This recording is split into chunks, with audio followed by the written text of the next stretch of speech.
or I guess you call them the bad guys. And we can see so far we have the Brexit, we have the Italian referendum. They really didn't have the vote on to leave the EU yet, but we know there are other countries that are looking to do this. And one thing I see from all of this is that nothing has actually been done yet. Yes, we've had the referendums, like in the UK, but they haven't invoked Article 50 as of yet. Italy, they've taken the first step. So do you think the bankers, the central bankers, are they going to stop this from continuing? Do they have the ability to stop it? No, no. This truly is a revolution around the world, and obviously the big one is the Trump winning the election. That the bankers were sure that they had rigged everything properly, but from what I can see, the good guys are absolutely winning this war. For years, people were telling me that there are no good guys, and there's no outside savior that's going to come and help us. I believe that there is no outside savior.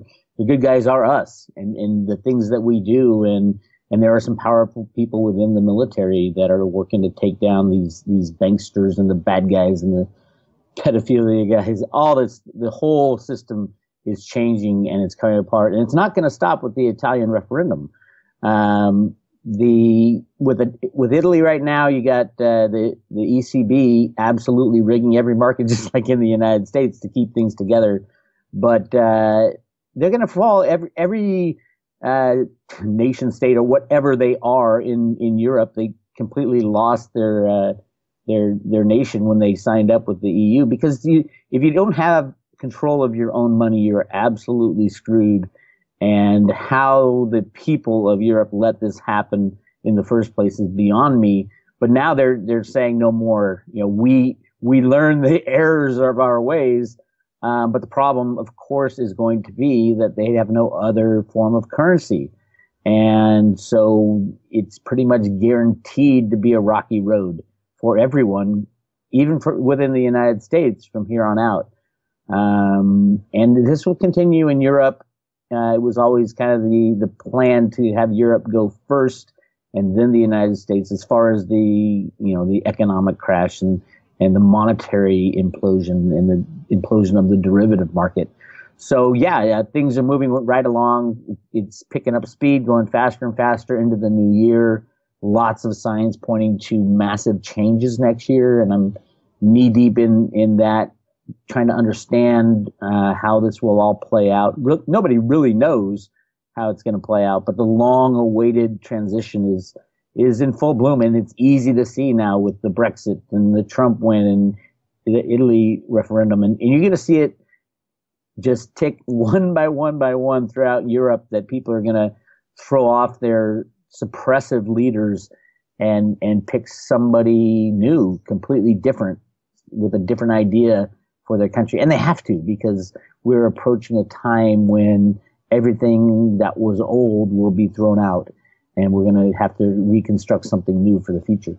You mentioned Trump, and we see that Jill Stein, backed by Soros, probably Clinton, they're pushing these recounts in Pennsylvania, Michigan, Wisconsin. Do you believe these recounts are really to, the purpose is to recount the votes, or is there something underneath this that they're really trying to do? Well, it's their last ditch effort to it's not about the recounts. The vote was rigged. All votes are rigged these days with computers. The question was who had the rigging power, and Trump had the rigging power. The good guys had power over George Soros, who literally funds and creates these voting machines, the electronic voting machines. But it's much deeper than that. They won't be able to stop Trump from getting into the office, if anybody gets in the office, as long as, the world doesn't fall apart between now and January 20th. But the whole idea of the recount was to delay the electoral votes that are supposed to be cast on the 20th of December, and then they're counted on the 3rd of January by the new Senate. And if it will probably go to a vote in the House and the Senate, whether or not the electoral votes will be honored, which is the right. Anybody can raise their hand on January 3rd when the electoral votes are being counted and say, I want a vote within the House and the Senate. But the problem, obviously, is that Republicans control the House and the Senate. A lot of that has to do with who Trump is putting in office, picking to be our the leader, the head of the Fed, and the head of the Treasury, and the head of all his cabinet appointees. He has to sprinkle in bad guys, and as I call them, and people from the old establishment, just so he gets in on the 20th. Remember, Trump is the best firer in the world. He'll fire. I don't want him to put a really good Treasury Secretary in there, and then the market collapse a couple of weeks after he gets in there, and he's going to have to fire that Treasury Secretary. I want him to put in the biggest shill market rigging guy known to man, which is this guy Mnuchin, and then when the system falls apart, I want him to fire him, the Goldman Sachs computer rigger, and then hire someone that he wants, probably this guy Allison is his last name, and he's a sound money guy, and most likely will say, let's go back to a gold standard and get rid of the Fed. So yeah, it's all kind of going as planned. So this recount, I think, is an aberration. Nothing will come of it. And the reason nothing will come of it is the good guys have the dirt on the bad guys, and Clinton's not going to say anything, or she'll be thrown in jail in a blink of an eye. And once they release her real emails, which are so criminal and so scary, and I think at some point that kind of exposure has to happen to these people who are stepping down now from control. Do you think as we approach the 20th of January, we know there's protests being pushed for that day. Do you think the bad guys at that point would try to have those protests become riots and spread across the country? Do you think they'll go that far to try? It's definitely part of obviously people want that to happen within the losing crowd, people who the Democrats and the people who lost this vote and think Trump's the Antichrist. I would say it might have some legs for a little bit, but it doesn't have the emotional power behind it. People want change, and Clinton clearly was not change. And the fact that Trump's in there, Trump has already showed that, he's backed off on so many things already. The only way that Trump got elected was to be the ass that he presented himself to be. If you remember in like 2008 and, what was it, 2008 and 2012, that Ron Paul was running for president. Ron Paul got eaten alive by these people. They were calling him a racist. If you're calling Ron Paul a racist, who could ever go up against the machine that is the Republican and Democratic Party?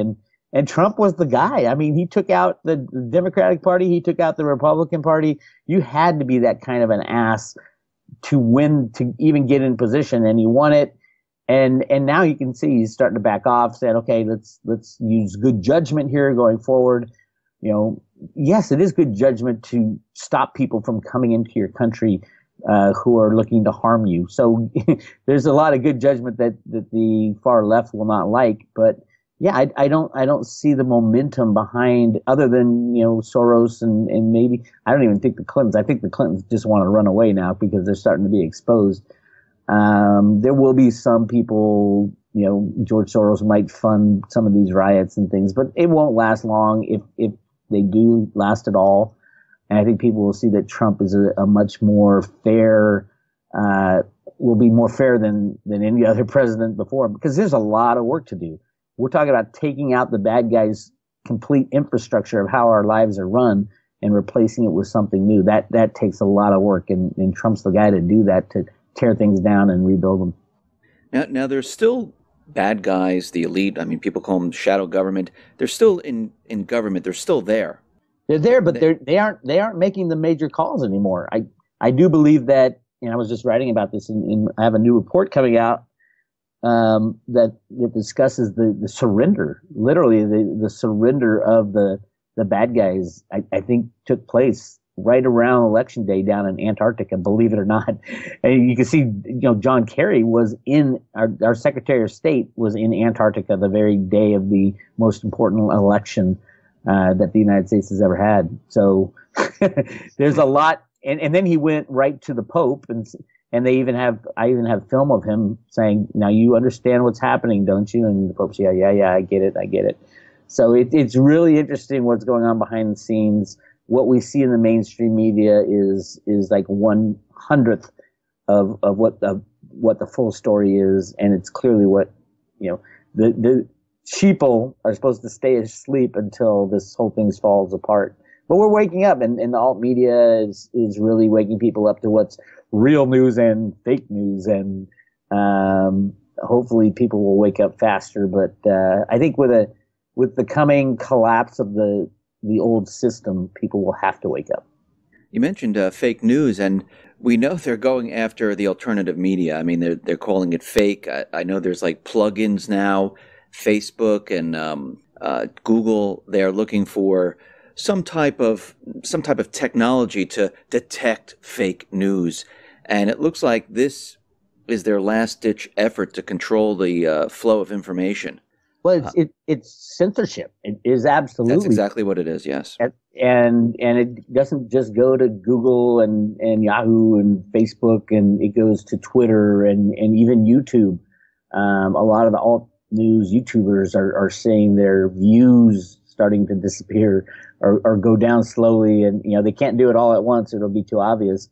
But yeah, if you control the media outlets, you control a lot, and don't think for a minute just because Facebook and Google are kind of new inventions run by young people that they are not rigging the information that you're receiving, because they are. And this is a problem going forward. I do think it will be resolved after the crash, after the destruction of what we once knew as our both our monetary system and our system of governments, and living under a nanny state that takes care of you the whole way through your life is going to absolutely disappear with the crashing of the monetary system. So yeah, it's a really interesting time, and I do think it is a shot for humanity to move forward with truth and honesty. But at the same time, truth and honesty means truth and honesty of our past also. And that's going to be the shocker for most people, because we've been conditioned to live in this bubble of what's right and what's wrong and what's real and what's not. And to find out one day that everything you thought was real really is not, and everything you thought was a conspiracy is really true, is going to be shocking to society. That is true. And you mentioned the crash. And what's very interesting is that we see gold and silver. The bad guys are still suppressing gold and silver, even though Deutsche Bank was fined for gold and silver manipulation. I think it was like $60 billion, which is really nothing.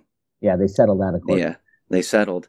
And we also see after the elections that they've brought the unemployment down to 4.6.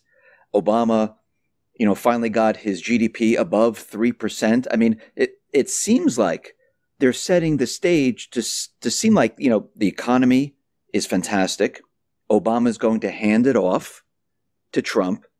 And look, I just gave him this incredible economy. It's incredible right now. The unemployment's at 4.6, GDP's at 3.2%. The stock market is at all-time highs. Gold and silver very, very low. I mean, is this a complete setup? Well, it gets back to what I just said about what is real and what is fake. I mean, the artificialness of everything that we see, especially, reporting out of the government and the markets, completely artificial, completely controlled, rigged, and manipulated, going back to the 1960s, to the invention of computers and the people who invented computers and how that's what RUTA means. Root A is the very basis of our computerized monetary system. And it is a complete, it's a shadow of what it should be. And it's been rigged for so long. These numbers and statistics are nowhere near what reality is. And the people who rig it now, they have no clue where this will all go if their controls are let down or wiped away. No longer can you claim that unemployment's at anything less than 20%. Right now we all know that they take off people who stop looking for work and say, oh no, they've stopped looking for work, so we're not going to count them as unemployed. Well, what are they? If they're not unemployed, just because they've stopped because they can't find any work or they can't find a job they like, or more importantly, the government is paying for them not to work. That type of stuff is all going to go away. So, yeah, I'm surprised they're not saying in financial news that we are at the beginning of the biggest, greatest boom in the world, and we've come out of this long-term kind of recession, and this is going to be the greatest thing ever. They're not really touting that because they know that would be a little too sensational, and they don't want to get caught in their lies still. But saying that we're in good shape when Deutsche Bank, the world's largest derivative holder, is thinking about going bankrupt because the United States is going to fine them $16 billion. Well, they hold $50 trillion in derivatives. Why is no one talking about that? Why isn't anybody talking about the Deutsche Bank sovereign bond holdings all throughout Europe? They're the largest holder of European bonds in these European countries: Italy, Spain, France, you name it. In Europe, they're falling apart, and they're gonna default on their bonds, and that's going to be really ugly for the derivative world. So yeah, everything is fiction. And once the system crashes, and it's going to crash overall, everything, as in every stock, every bond, it's the exchanges that are the problem. And they're all over rehypothecated. And if you think you own a stock in your 401k, let me tell you, you don't. You gave these brokerage houses and mutual funds money, but they never went out and bought stocks for you. They didn't buy it. They used that money to rehypothecate everything else that they do. Your Schwab account, they never went and bought that stock that you think you have in there. It's just a piece of paper telling you that you own it. And you can tell by the amount of volume traded in these stocks every day. Every 5 to 10 days, the full float of the shares of the company are traded, which is ridiculous because you haven't touched your stock forever. It's in your 401k, but other people use it and trade it, and it's just a complete fictitious game of musical chairs. And when the music stops, there's not going to be enough chairs for everybody who holds electronic financial assets. So they already have the crash planned. They already have it. They already know when they're going to do this. No, well, I mean, I think it depends who you're talking about. Are we talking the good guys or the bad guys? They've been holding it off until they get people in charge in the United States who can kind of restart things. So I think we're not going to see a crash within the United States until after Trump gets into the office on the 20th. But he's been saying for over a year that he would rather it crash before he gets into office. So yeah, I think at least the bubbles will burst. Now, I don't know if they're going to try to kind of rejigger the same system. I doubt they will. I think it will be more of you can't control the derivative bubble when it bursts. And in Europe, that's exactly what is going to happen with all these countries kind of bailing on the financial elite.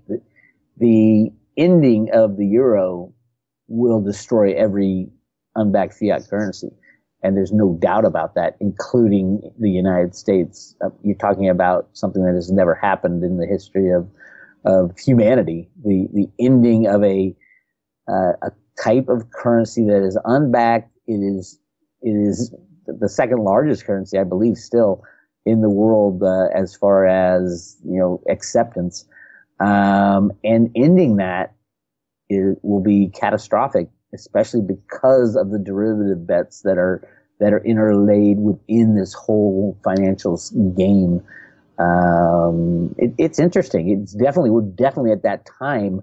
And the analysis I'm doing right now of the Economist magazine cover is saying exactly that. We're at that time of the crash, and whether it happens before January 20th or within the first half of next year is questionable. But remember, the crash isn't going to be caused because the good guys or the bad guys go in and start fiddling with the markets.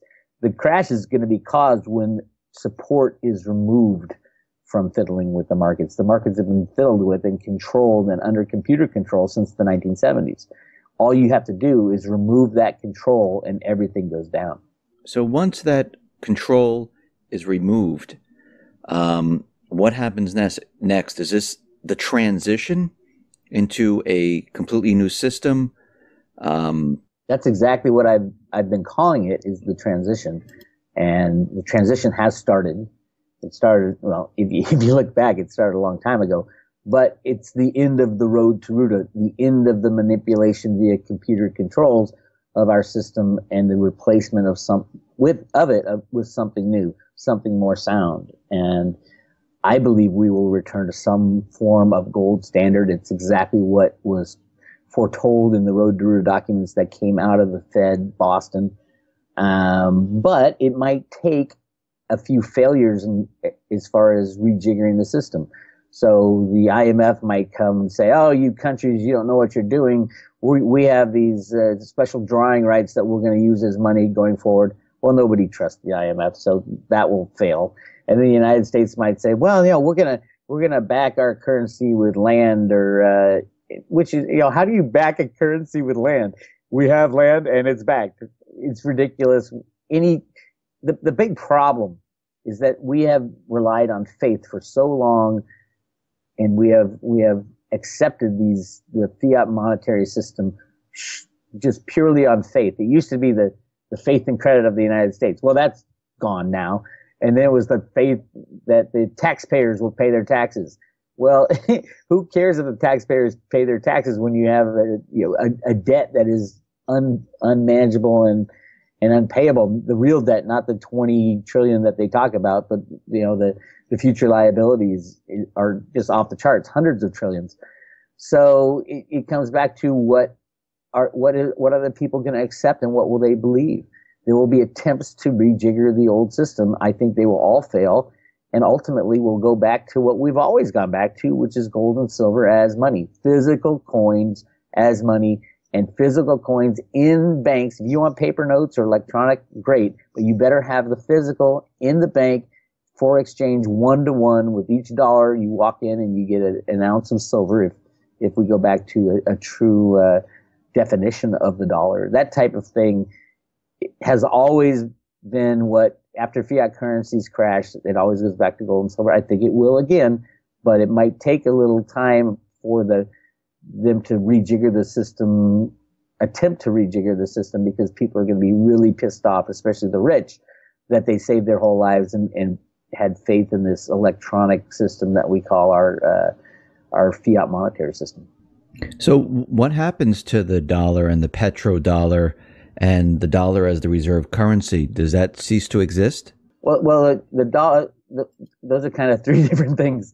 You have the dollar, which is defined in the what's it, the Monetary Act of 18 something. But is defined as 1 ounce, near 1 ounce of silver. It's defined in actually grains of silver. That's the definition of a dollar. And then you have the Federal Reserve note that has taken on the position of the dollar since 1913. And then you have the world's reserve currency, who's mostly electronic IOUs. And what is an electronic IOU for a U.S. dollar is another U.S. dollar. So it's kind of, you go round and round with this and say, oh my God, how did we believe that the dollar is a concept now? It's not anything tangible. It's a concept. It's a currency that we use, but it is ethereal, and it can be created out of thin air and is created out of thin air. So, if it does go away, if we do have a derivative collapse and all fiat money is gone, basically, because of the fractional reserve nature of banking.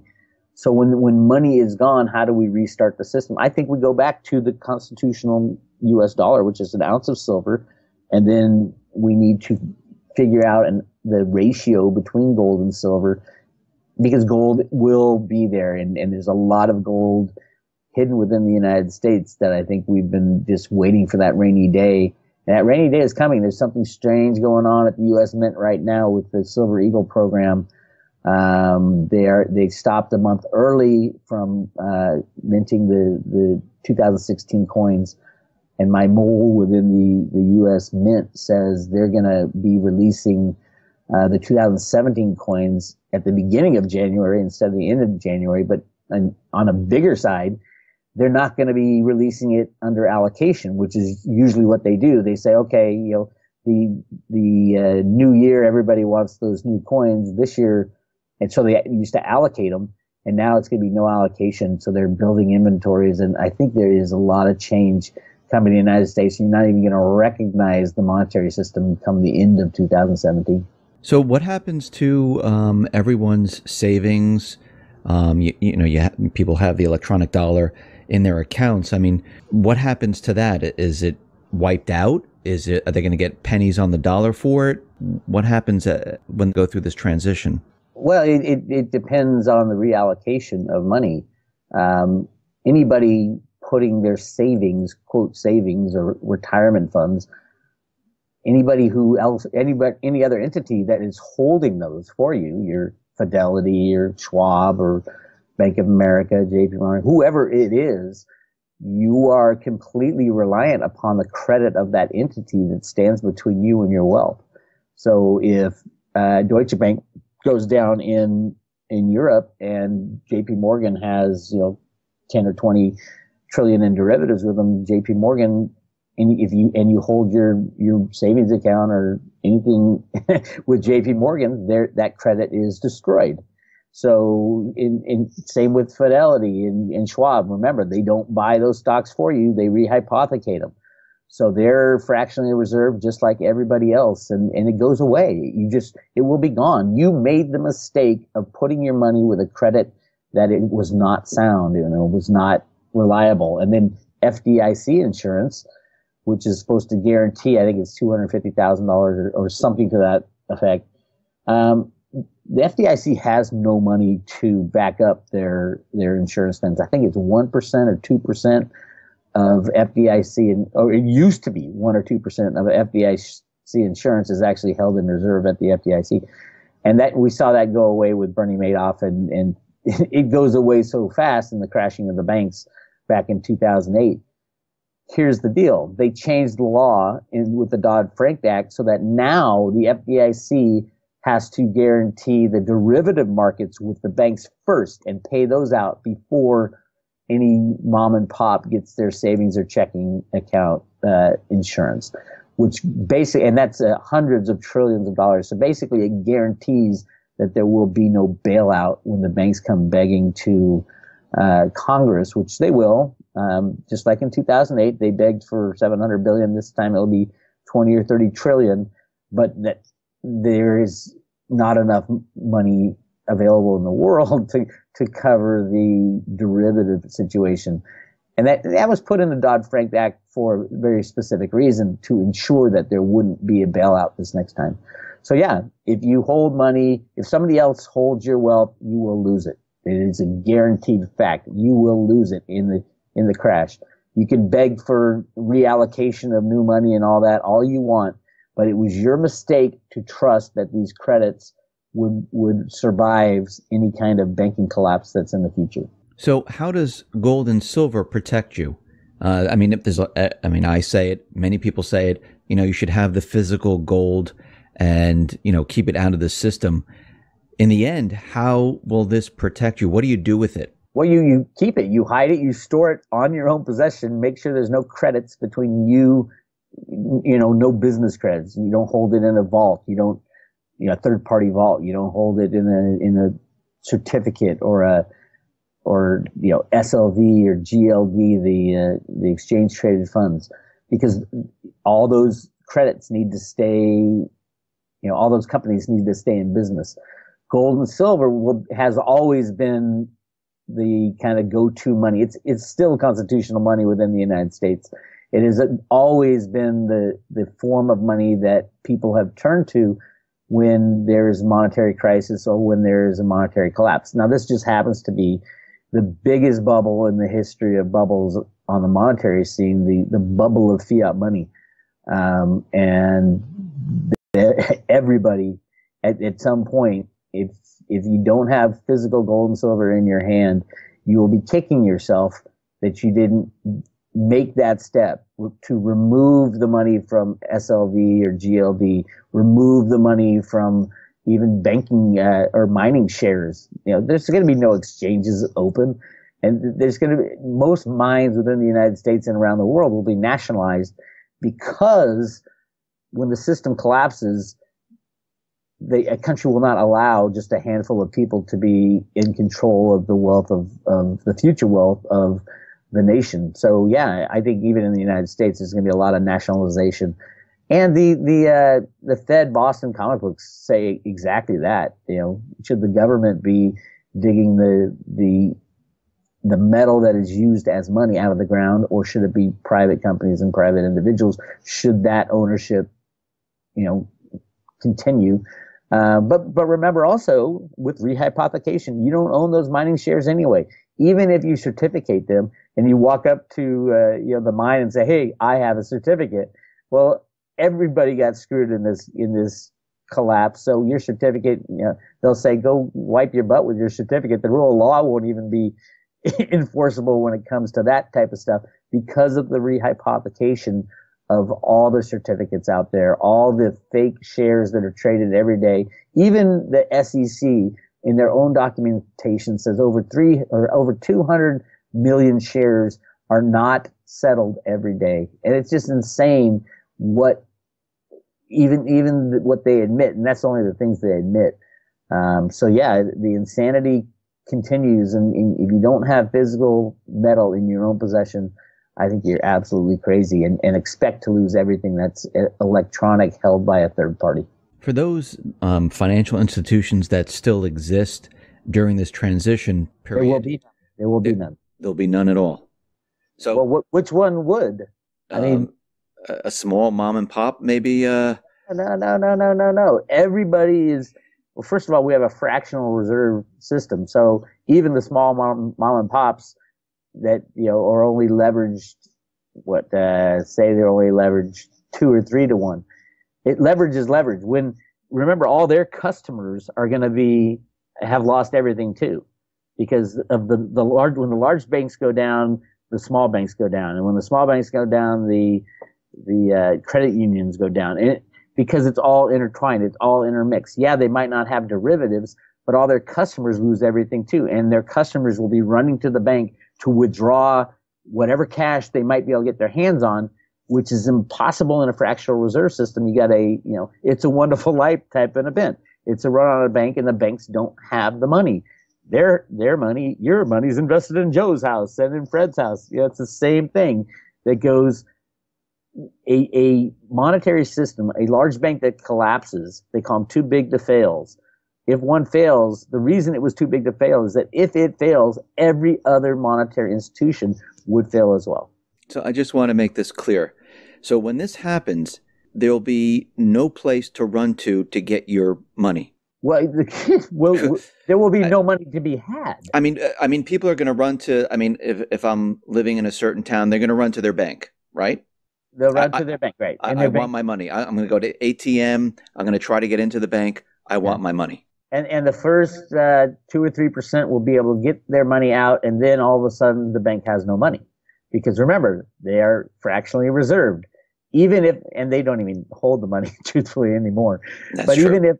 even if theoretically, if they're a conservative leverage is say 8 or 9 or 10 to 1. If they're 10 to 1 and you have 10% of your customers saying, "I want my money," they pull it out, the bank has nothing. So they have nothing to give to anybody else. It's all invested in other types of assets. Now, say they start selling, which everybody does, start selling those other type of assets. Those assets go down a whole lot faster because everybody's selling the same thing to just get some kind of liquidity. And then they just throw up their hands, shut the door, and walk away. And that's what will happen. And then you rely on your government, and your government has already said, well, we've changed the law, and it's only derivatives get paid out first, and the hundreds of trillions of dollars, we don't have those, so we go to Congress. They go to Congress, and this progression, you can see it happened in 2008, but they gave them the bailout. This time they'll be going to Congress, say, well, we need 20 or 30 trillion, but also we're going to have to bail out we're going to have to give the FDIC a couple $100 trillion for the derivative problem, because that has to be paid out first. And Congress will say no. Congress wouldn't even be allowed to say yes to another $700 billion bailout, much less hundreds of trillions. something so outrageous and so angering to the people because we got screwed once again by this financial system and the banksters. There'll be a lot of anger out there. No way Congress is going to get away with another bailout. Throughout this transition and when the system comes back online and whatever they're going to do, and people have, the paper with their account and says, okay, I have, $50,000 in the account. What do? They bring the... No. Well, yeah, no, you don't have 50. You have $50,000 that was held by a company called Bank of America. Bank of America is insolvent. It has zero. You have zero. You have nothing. Now, the question is, with the new system, when a new form of money is reallocated, and the Fed Boston talks a lot about this in the Road to Ruta papers. When a new form of money is reallocated, you have to have buy-in from the people. That is the hardest part, the redistribution of the monetary wealth of a nation after a crash like this. No, the rich aren't going to be able to come in and say, hey, I had $3 million. I want my $3 million. No, it's not going to happen. What's going to happen, I believe, and the Fed Boston wasn't even sure of this, is that they had a system in place, not in place, but planned, where they will allocate money according to your Social Security balances, which is really interesting because what that would do is it wouldn't do anything for those who have large savings accounts or anything like that. Those would be gone. But what it does is that it reallocates money according to who's paid into the system the longest. Because Social Security balances, you think now Social Security is like nothing, you can't live off it. That's because they've been hyperinflating the currency. But if all other money is gone, those Social Security balances in real U.S. dollars, a monetary system backed by gold or silver, that would be a whole different thing. And so those who have put in the most work over time will get the most, and those who have put in less will get a lesser amount. I think everybody would start with like a base currency. Say everybody has, $100 in gold and silver added to your account if you're a taxpayer, type of thing like that. And then we'll reallocate some money to the wealthy. And then over time, as people work harder, they'll make more money, and, the system will get up and running again. But again, this is extremely difficult to do. And it especially coming from an electronic monetary system, how are they going to rejigger the system to, start the flow of capital again? It's going to be really difficult. I think it'll be nation by nation, and we will shut our borders. And the cover of the 2017 Economist magazine has this hermit card on the top right. It's these tarot cards that I've analyzed, and really interesting stuff about how this will all go down. But I think we will stop trading with people for a while, and no one would accept the U.S. dollar, obviously, but, issue a new form of currency based on sound money, based on gold and silver, because those people that have rigged our system for so long and abused it for so long will not be trusted. And it's all about trust when it comes to fiat money. So, yeah, there are plans, but, even the Fed says in the Road to Ruta stuff that they don't even know if the people will accept something like that. Something is kind of fair as, redistribution of money according to Social Security balances. So yeah, it's going to be tough, and there's no doubt about it. We have started the process, and between now and the next few months, it'll kick into high gear, and 2017 will be that year of transition. So if people can't get their currency out, and we have a complete meltdown of the system, what about goods, supplies, things, being delivered to stores? Well, that's the other problem. We have what they call a just-in-time delivery system now. It used to be there's warehouses full of stuff, and they'd send them to the stores. And when a company wanted to build their inventory, they would build warehouses. Now you order something, and the warehouses are trucks and ships that ship it all. And because of the cost of holding large amounts of inventory, it's opportunity cost, but it's also a financial cost of holding value, and that value is not out there making money. People don't have large inventories. If you look at grocery stores, they have enough for a couple days before they get their next shipment. Now, in times of emergency, it goes from a couple of days to a couple hours, to run and get stuff. But yeah, that's the problem. Is the whole commerce problem? Is that the world has changed, and will the internet even be working? It takes companies surviving and thriving, and and being maintained. Will the internet be working? I don't even know. I mean, there are so many issues that this is going to affect. And that's exactly where we're headed. In the time of transition, the beginning part is going to be horrific. Many millions will die, literally die, from all kinds of problems, to the lack of power, to the lack of availability of medicine, to food, to riots and civil disobedience.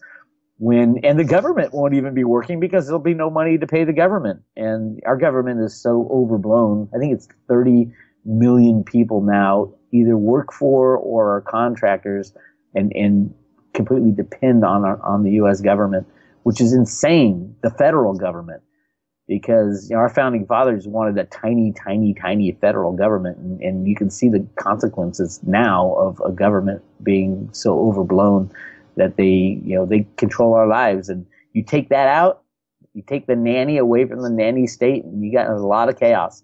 Ultimately, it would be good, I think, for humanity, but there's a lot of chaos getting from here to there. When all's said and done, is the private central bank, is that still going to be in existence? No, not even anything resembling a private central bank. And I had talked a lot about where this whole concept of the Federal Reserve Bank in the U.S. came from, and why we rejected it so many times until 1913. I like G. Edward Griffith's book, The Creature from Jekyll Island, but I think he's missing a big concept there. And the big concept behind all that is this gigantic gold mine that they found within the Grand Canyon that would have destroyed the monetary system had it been released, because it was literally millions of tons of gold. Not at the time, there was, I think, 100 million ounces of gold floating around, but literally the mines, the gold discoveries just within the United States are going to blow away all statistics of what we've been told, how much, the 2 Olympic swimming pools of gold is so ridiculous. That was invented by Harry Oppenheimer in the 1960s because he controlled the gold markets in South Africa. So yeah, the whole world, all the lies are going to be taken away and changed. And I think we will be moving into something new, something different at a time when we desperately, desperately need a little dose of reality to hit us in the face. Bix, thank you very much for being on the X22 Report Spotlight. Once again, how can people see your work? Go to roadtoruta.com, sign up for free emails. And I've got a report coming out this week on the Economist magazine cover that it's amazing. It has the spread of tarot cards and all the stuff we've been talking about today. It is symbolized in these cards, and I go through a long report on that. So you can check out that report. It's going to be $15, and it should be posted.